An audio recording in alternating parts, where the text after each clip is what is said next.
कल रात जिस गुरुद्वारे ने मुझे सहारा दिया था, आज उसी दरवाजे से मेरी सुबह शुरू हो रही है। तबीयत अभी पूरी ठीक नहीं है, लेकिन रुकने का ऑप्शन नहीं। आज मेरा अगला पड़ाव है चंडीगढ़, और वहां से एक ऐसी जगह जिसके बारे में रास्ते में मिले हर इंसान ने सिर्फ एक ही बात कही है, चंडीगढ़ जाओ तो जू जरूर देखना। लेकिन सवाल यह है, आखिर ऐसा क्या है उस चिड़ियाघर में? क्यों हर कोई मुझे जबरदस्ती वहीं भेज रहा है?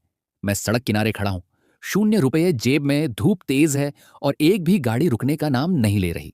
अगर आज भी लिफ्ट नहीं मिली तो शायद चंडीगढ़ सिर्फ एक सपना बनकर रह जाएगा। लेकिन अगर मिल गई तो आज कुछ ऐसा देखने वाला हूं जिसकी उम्मीद मुझे खुद भी नहीं है। अब देखना यह है, क्या किस्मत आज साथ देगी या डे 5 सबसे मुश्किल दिन साबित होगा।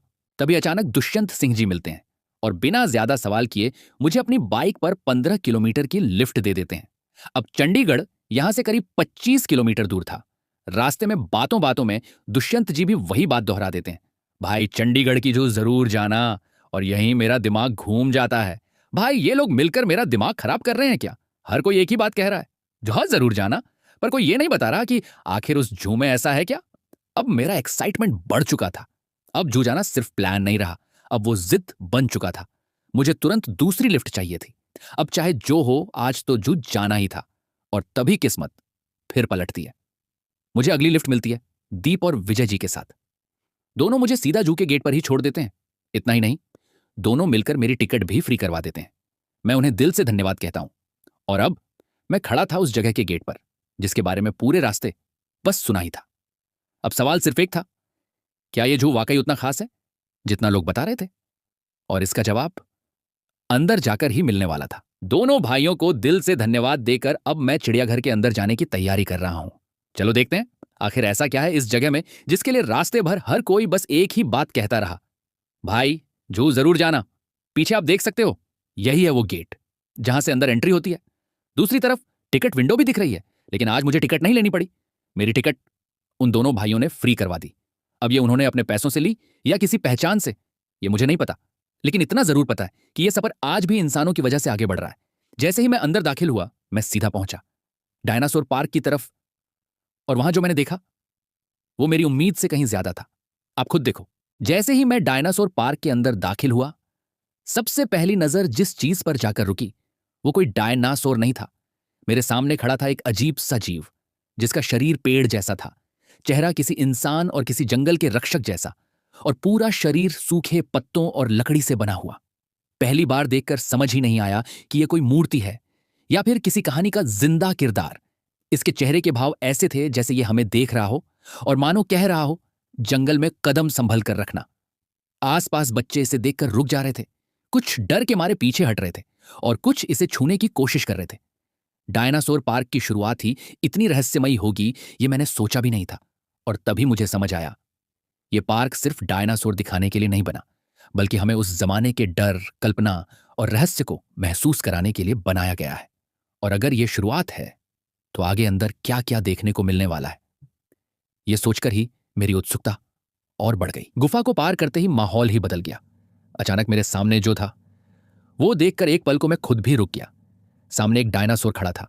असली नहीं था, यह मुझे पता था, लेकिन उसकी हर हरकत इतनी रियल थी कि दिमाग मानने को तैयार नहीं था। वो सांस लेता हुआ सा लग रहा था, उसकी पूंछ हिल रही थी, मुंह खुलते ही भारी सी आवाज निकल रही थी, और आंखों की मूवमेंट ऐसी थी जैसे वो हमें देख रहा हो। छोटे बच्चे तो सच में डर गए थे, कुछ पीछे हट रहे थे, कुछ अपने माँ बाप का हाथ कसकर पकड़ चुके थे। उनके चेहरे देखकर लग रहा था कि वो इसे जिंदा समझ बैठे हैं। थोड़ा आगे बढ़ा तो वहां एक और सीन था। एक छोटा उड़ने वाला डायनासोर अपने अंडों के पास खड़ा हुआ। वो भी लगातार हिल रहा था, पंख फड़फड़ा रहा था और बीच बीच में आवाज निकाल रहा था जैसे अपने बच्चों की रखवाली कर रहा हो। यहां आकर सच में ऐसा महसूस होने लगा कि मैं किसी पार्क में नहीं बल्कि डायनासोर की दुनिया में घुस चुका हूं। हर कदम पर कुछ नया, हर मोड़ पर कुछ ऐसा जो दिमाग को बार बार कह रहा था, यह नकली है। लेकिन आंखें मानने को तैयार ही नहीं थी, और यही वजह थी कि इस पार्क से निकलने का मन बार बार रुक रहा था। दूसरी तरफ नजारा ही कुछ और था। दो छोटे छोटे डायनासोर आमने सामने खड़े थे, और ऐसा लग रहा था जैसे किसी मांस के टुकड़े को लेकर दोनों के बीच जबरदस्त लड़ाई चल रही हो। उनकी गर्दन का हिलना, तेज आवाजें और अचानक झपट्टा मारने का अंदाज, सब कुछ इतना रियल लग रहा था कि एक पल के लिए दिमाग मानने को तैयार नहीं था कि यह सिर्फ मशीन है। मेरे ठीक आगे दो छोटे बच्चे चल रहे थे। उनकी आंखों में डर नहीं बल्कि एक अजीब सी खुशी थी।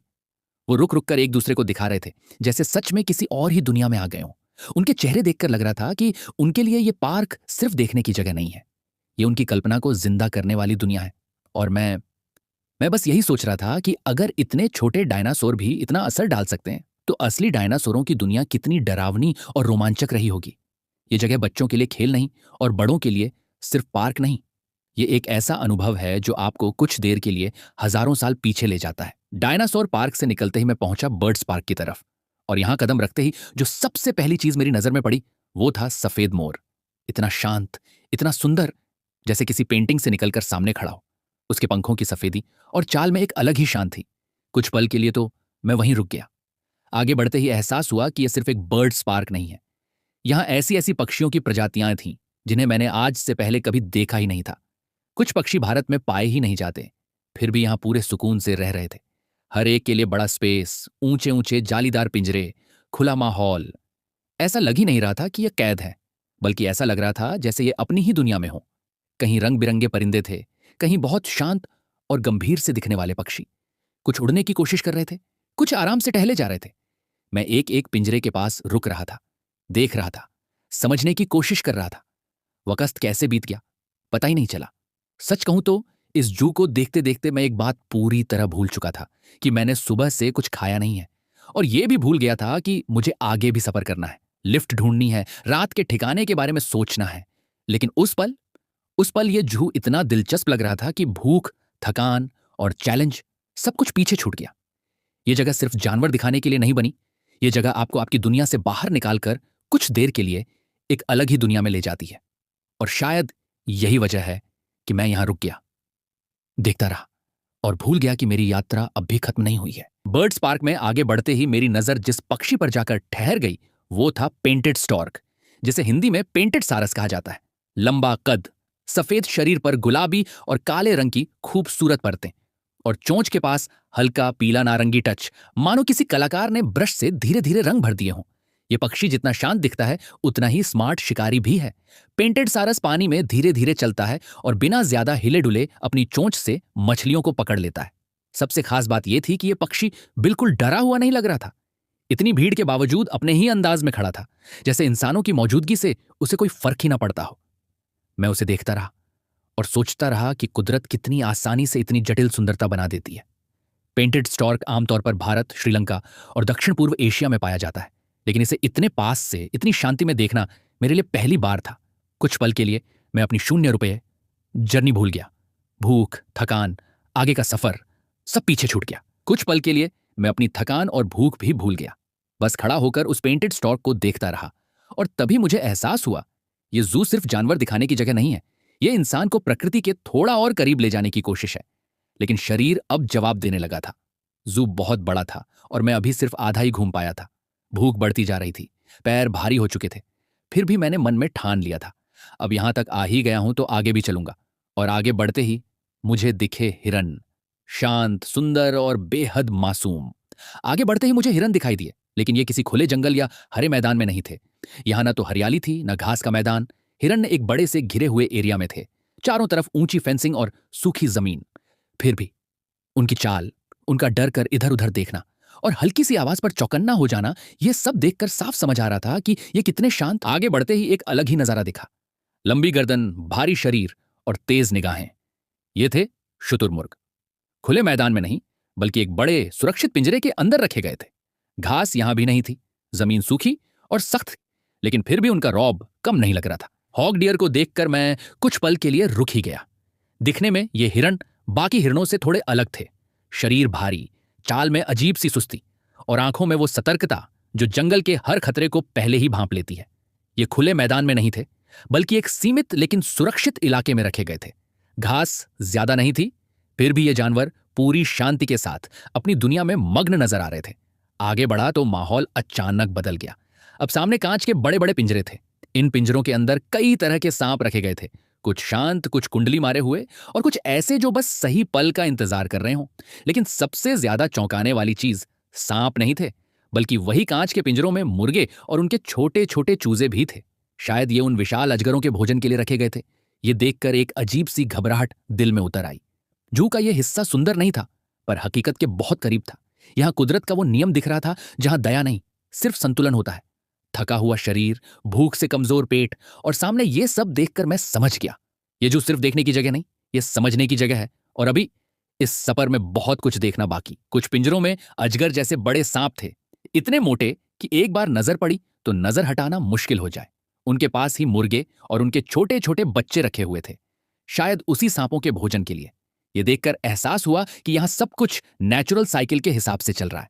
ना कोई ड्रामा, ना कोई दिखावा, सिर्फ जीवन और मृत्यु की सच्चाई। जैसे ही मैं आगे बढ़ा, कांच के पीछे मुझे ये अजीब से जीव दिखाई दिए। पहली नजर में लगा जैसे कोई छोटा डायनासोर आज भी जिंदा हो, लेकिन ये असल में इगुआना थे। इनका शरीर मोटा, त्वचा खुरदरी और पीठ पर कांटों जैसी बनावट थी। इगुआना वाले हिस्से से आगे बढ़ते ही माहौल पूरी तरह बदल गया। यहां हवा में एक अजीब सा सन्नाटा था, और सामने कांच के पिंजरों में दिखाई दिए काले और भूरे कोबरा सांप। ये सांप हिल नहीं रहे थे, लेकिन उनकी फैली हुई फन साफ बता रही थी कि ये कितने खतरनाक हो सकते हैं। उनकी आंखें एकदम स्थिर थीं, जैसे हर इंसान को घूर कर चेतावनी दे रही हों, जरा भी पास आए तो अंजाम अच्छा नहीं होगा। काला कोबरा तो इतना डरावना लग रहा था कि पहली नजर में लगा जैसे ये अभी फन फैलाकर हमला कर देगा। और पास ही रखा भूरा कोबरा थोड़ा शांत दिख रहा था, लेकिन उसकी खामोशी ही सबसे ज्यादा डराने वाली थी। कांच की दीवार के उस पार खड़े होकर भी मेरे रोंगटे खड़े हो गए थे।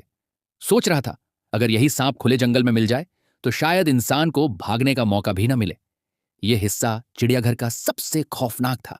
यहां बच्चे चुप हो गए थे और बड़े लोग भी बिना बोले बस सांपों को देखते जा रहे थे।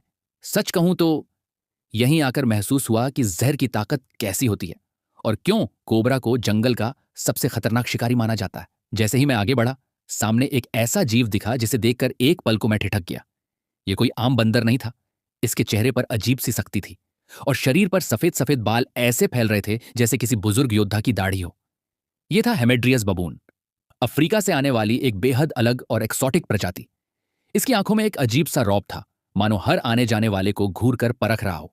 यह चुप बैठा था, लेकिन उसकी शांति में भी एक खतरे का एहसास था। जैसे ही मैं आगे बढ़ा, अचानक सामने जो दिखा उसने मेरी चाल ही रोक दी। पत्थरों से बने इस खुले से इलाके में एक शेर नहीं, बल्कि असली बाघ टहल रहा था। उसकी चाल में कोई जल्दी नहीं थी, लेकिन हर कदम में एक अजीब सी ताकत थी। धीरे धीरे चलता हुआ जमीन को सूंघता, मानो अपने पूरे इलाके पर नजर रख रहा हो। यहां ना घास थी, ना घना जंगल, फिर भी उसकी मौजूदगी से पूरा माहौल भारी लग रहा था। मैं उसे देख रहा था, और वो शायद मुझे नहीं। आगे बढ़ते ही पानी के बीच जो भारी भरकम साया दिखा, वो था हिप्पो। दूर से शांत, बिल्कुल बेपरवाह सा, आधा शरीर पानी में डूबा हुआ, बस कान और आंखें बाहर, जैसे पानी ही इसका असली घर हो। देखने में भले ही ये आराम पसंद लगे, लेकिन असल में हिप्पो सबसे खतरनाक जानवरों में गिना जाता है। पानी में रहकर ये खुद को ठंडा रखता है और घंटों बिना हिले वहीं टिके रह सकता है। कभी कभी अचानक मुंह खोलता है तो उसके बड़े बड़े दांत देखकर अंदाजा लग जाता है कि इसकी ताकत कितनी जबरदस्त है। इस पिंजरे के पास खड़े होकर मुझे एहसास हुआ कि प्रकृति कितनी अजीब और ताकतवर है। ये चिड़ियाघर सच में बहुत ज्यादा बड़ा है। सुबह से लगातार चलता आ रहा हूं, एक के बाद एक जानवर देखता गया, लेकिन बीच में एक चीज पूरी तरह भूल गया, खाना। पैर अब जवाब देने लगे थे, शरीर थक चुका था, भूख इतनी तेज थी कि हर कदम भारी लगने लगा। फिर भी मन मानने को तैयार नहीं था, क्योंकि यह सफर सिर्फ मेरा नहीं था, यह आप सबके लिए भी था। दिल कह रहा था रुक जा, लेकिन दिमाग बोल रहा था इतना दूर आ गया है, अब अधूरा मत छोड़। हर मोड़ पर लगता था बस अब निकल जाऊं, लेकिन सामने कुछ नया दिख जाता और मैं फिर चल पड़ता। थकान, भूख और गर्मी तीनों एक साथ हमला कर चुके थे, पर इस सफर की जिद अभी टूटी नहीं थी। जू से बाहर निकलते ही मैं सोच रहा था कि अगला कदम क्या होगा। मैंने लिफ्ट लेने की कोशिश की, लेकिन यहां किसी भी लिफ्ट का निशान नहीं मिला। हर कोशिश के बाद भी कोई मदद नहीं मिली। उस समय मेरे अंदर हल्की हताशा और बेचैनी थी। क्या मैं सही रास्ते पर हूं? क्या मुझे अब पैदल चलना पड़ेगा? हवा में हल्की ठंडक थी और सड़क पर अजनबी लोग अपने अपने रास्ते में मशगूल थे। मैं धीरे धीरे पैदल चलता गया। कदम कदम पर थकान महसूस हो रही थी, लेकिन मन में एक अजीब सा उत्साह और जिज्ञासा थी, जैसे कोई अदृश्य ताकत मुझे आगे बढ़ने के लिए प्रेरित कर रही हो। हर मोड़, हर सिग्नल मेरे लिए एक नई चुनौती थी। कुछ दूरी पैदल चलने के बाद भी लिफ्ट नहीं मिली। मेरा मन थोड़ा चिंतित हुआ। सपनों की इस यात्रा में रुकावटें हमेशा आती हैं, लेकिन मैं हार मानने वाला नहीं था। चलते चलते शहर की रोशनी धीरे धीरे मेरे सामने चमक उठी। अचानक मुझे एहसास हुआ कि मैं पहुंच चुका हूं, चंडीगढ़ सिटी में। लेकिन कहानी यहां खत्म नहीं होती। मेरे अगले कदम का लक्ष्य था सुखना लेक। उस खूबसूरत जगह की तस्वीर मेरे दिमाग में घूम रही थी, लेकिन रास्ता ढूंढना इतना आसान नहीं था। हर सड़क, हर मोड़, हर नज़र मेरे लिए एक छोटी सी पहेली बन गई थी। साथ ही थकान और भूख ने भी अपनी जगह बनाई थी। आज खाने का प्रबंध ठीक से नहीं हो पाया था, लेकिन दिल में एक अजीब सा उत्साह और सस्पेंस था। क्या मैं रात तक सुखना लेक पहुंच पाऊंगा? और वहां क्या रोमांचक दृश्य मुझे मिलेगा? हर कदम के साथ मेरे दिल की धड़कन बढ़ रही थी। अजनबी चेहरे और सड़क के हल्की सी अंधेरी छायाएं, सब कुछ जैसे मुझे अपनी अगली मंजिल तक खींच रही थी। पैदल चलते हुए मुझे लगा कि यही सफर मेरी सोच से भी ज्यादा रोमांचक होने वाला है। और जैसे ही मैंने शहर की हल्की चमक के बीच आगे बढ़ने की ठानी, मन में एक अजीब सा डर और उत्साह साथ साथ चल रहे थे। सपनों और हकीकत की इस मिलन बिंदु पर मुझे पता था कि यह यात्रा सिर्फ दूरी की नहीं, बल्कि अनुभव, रहस्य और आत्मा की खोज की भी थी। कुछ दूर और पैदल चलने के बाद मैं आखिरकार पहुंच गया, सुखना झील, चंडीगढ़। जैसे ही मेरी आंखें इस खूबसूरत जगह पर पड़ी, पहला एहसास आया। यहां कुछ ऐसा है जो बस देखने भर से ही मन को आनंद और रोमांच से भर देता है। बाहर से देखने पर ऐसा लग रहा था जैसे कोई छोटा सा मेला लगा हो। चारों ओर हल्की हल्की रोशनी, झूलों की खनक और हंसते खेलते बच्चों की आवाजें। हर कदम पर लोग अपनी खुशियों में मग्न थे। बच्चे झूला झूल रहे थे, परिवार आपस में हंसी मजाक कर रहे थे, और कुछ कलाकार भी अपनी कला में खोए हुए स्केचेस बना रहे थे। लेकिन जैसे ही मैंने और पास जाकर लेक के किनारे देखा, दृश्य और भी जादुई लगने लगा। सुखना लेक चंडीगढ़ की सबसे प्रसिद्ध जगहों में से एक है। यह मानव निर्मित झील है, जिसे 1958 में बनवाया गया था, और इसकी खूबसूरती हर मौसम में अलग दिखती है। सूरज की पहली किरण में पानी की सतह सोने की तरह चमकती है, और शाम के समय इसकी हर लहर में शहर की रोशनी की झलक होती है। लोग यहाँ मॉर्निंग वॉक के लिए आते हैं, बोटिंग का मजा लेते हैं, या सिर्फ शांत वातावरण में बैठकर खुद को खो देते हैं। किनारे पर बने छोटे छोटे कैफे और आर्टिस्ट की स्टॉल इसे और भी जीवंत बनाते हैं। हर एक झलक में एक नई कहानी, एक नया एहसास छुपा है। लेकिन मेरे लिए यह सिर्फ देखने की जगह नहीं थी। अंदर जाकर मैं इस अनुभव को महसूस करना चाहता था। पानी की हल्की सरसराहट, झूलों की खनक, हंसी मजाक की गूंज और हवा में ताजगी, सब कुछ एक साथ मेरे दिल में उत्साह और हल्की बेचैनी पैदा कर रहा था। जैसे ही मैं आगे बढ़ा, हर मोड़ पर क्राउड, संगीत और रोशनी की हल्की चमक मुझे अपने अंदर की कहानी के और करीब ले जा रही थी। हर कदम पर मुझे लगा कि यहाँ की हर चीज, झूले, स्केचेस, बोट्स और लेक की शांत लहरें कुछ कहना चाहती हैं। यहाँ हर पल सस्पेंस और रोमांच से भरा था। क्या मैं भी इस जादुई माहौल का हिस्सा बन पाऊंगा? क्या मैं उन आर्टिस्ट्स की क्रिएटिविटी और बच्चों की मासूमियत को करीब से देख पाऊंगा? और सबसे बड़ी बात, क्या मैं अपने इस सफर का असली आनंद ले पाऊंगा, या यह सिर्फ एक खूबसूरत झलक ही रह जाएगा?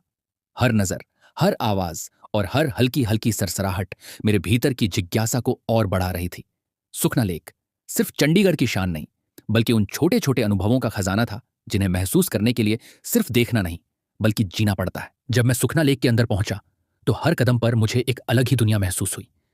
बाहर से झील शांत और सुंदर लगती थी, लेकिन अंदर जाकर यह जगह जीवंत और पल्सेटिंग लगने लगी। हर ओर हल्की हल्की रोशनी, हवा में ताजगी और पानी की सरसराहट, सब कुछ मेरे चारों ओर फैल रहा था। झील के किनारे बच्चे झूले पर झूल रहे थे, उनकी हंसी हर तरफ गूंज रही थी। कुछ लोग बोटिंग का मजा ले रहे थे, पानी में हल्की हल्की लहरें उनके साथ खेल रही थीं। कलाकार अपने स्केचेस में इतने मग्न थे कि जैसे उन्होंने समय को ही रोक दिया हो। हर आर्टवर्क, हर स्ट्रोक, हर रंग में जिंदगी का रंग नजर आ रहा था। मैं धीरे धीरे झील के आसपास घूम रहा था। हर कदम के साथ क्राउड के बीच हल्की हल्की एक्साइटमेंट और सस्पेंस महसूस हो रही थी। पर इस समय मैं इन सब खूबसूरत नज़ारों में खोने का समय नहीं था।